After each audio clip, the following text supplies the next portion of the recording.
Yaani iko hivi, hapo tunatafuta tuifunge Yanga. Hapo hawezi kufanya majaribio. Yaani tunachofanya sisi, wale ndani ya dakika 10 Yanga alikuwa ameshakula chuma mbili. Au umesahau? Meja Samuyo. Ndani ya dakika 10 Yanga ala chuma hizi. Sasa tunateka ambalo goli mpira ukishuka tu. Alafu kumbe tumepata historia ile bwana. Magoli yake yote ni ya vichwa. Kwa hiyo tunamwambia Kibisawala, agiza hiyo hapa, lete hapa. Lete hapa na agiza lete hapa. Kwa tarehe 12 Yanga anakufuatilia. Sikiza kwambie. Mimi nimeziona, sikiza mimi nimeziona 3.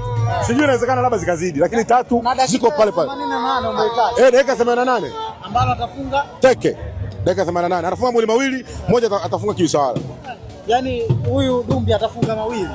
Kwa moja nielewa ngombe. Huyu atafunga magoli haya mawili. Alafu na 3 utafungwa na Kibu. Na Kibisawala. Ndio maneno yanakuja, Masharafa umefuata nini? Okelo yuko wapi? Wewe utasikia Peter yuko wapi? Peter kuchomekea. Kaka alikuja hapa mchezaji ametoka Syria A. Ametoka Syria A, sio Syria A.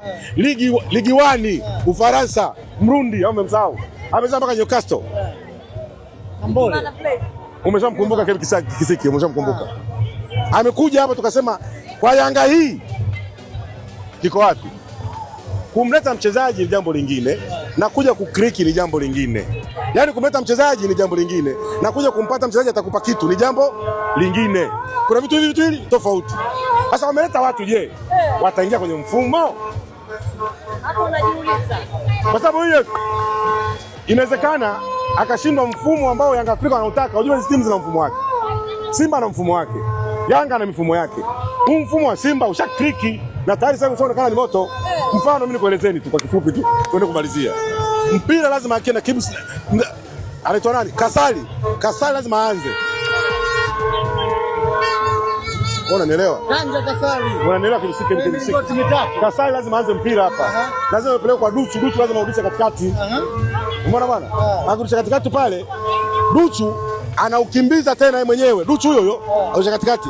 Anarudisha katikati ndani ya mabeki. Mabeki wanachofanya Ture hapeleki mbele tena. Anarudisha tena nyuma kwake nani?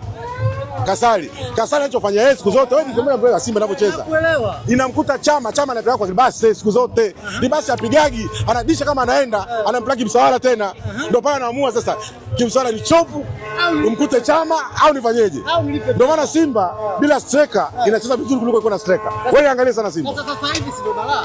Ndio nakwambia hivi, Simba itafunga sana. Hebu tuma salamu kwa mahasimu wako kuelekea tarehe 12.